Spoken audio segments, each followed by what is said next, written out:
Good morning, folks. Starting with a quick earthquake watch update if you missed the evening news or Twitter update. We've taken 6 significant earthquakes in the last 12 days now, compared to only 4 in the previous 50-plus days.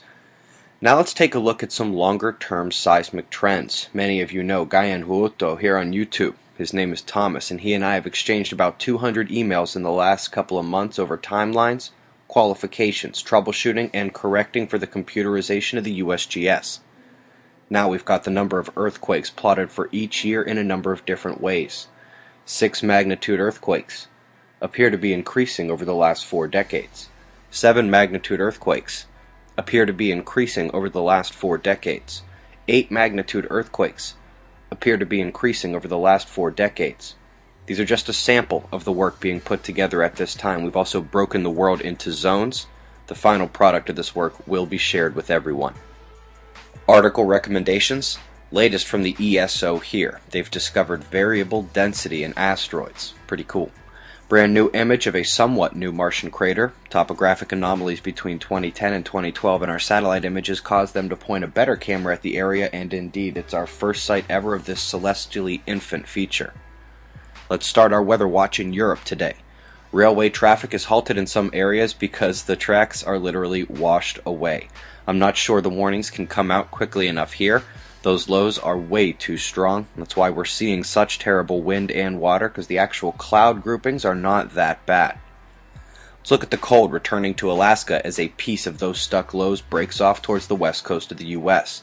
The system over the sea is now much weaker as the moisture drive heads over the west and southwest for another day. Australia and New Zealand. Looks like the tropical storm east is far less significant than the North Australian rain right now. I'd say Big 10-4 on the pressure, but the water vapor proves that the small system heading for Auckland can't be ignored. As of now, the current rain event is catching the attention of the measurement mission as isolated flooding remains possible.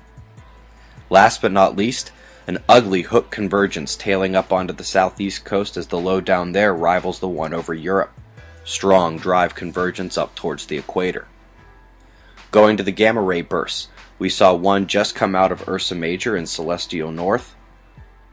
Solar wind is not harsh, but it's not calm either. Slightly rising speed with variable density won't be enough for storm conditions, but the sensitive meters are showing the slight perturbation.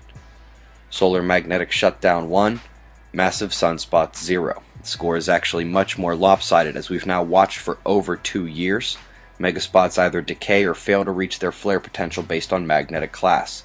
Our magnetic connection keeps some measure of focus on those departing groups. Helios, I appreciate the effort on the eastern limb, but at this point the dragon's a bit too far ahead to be chased.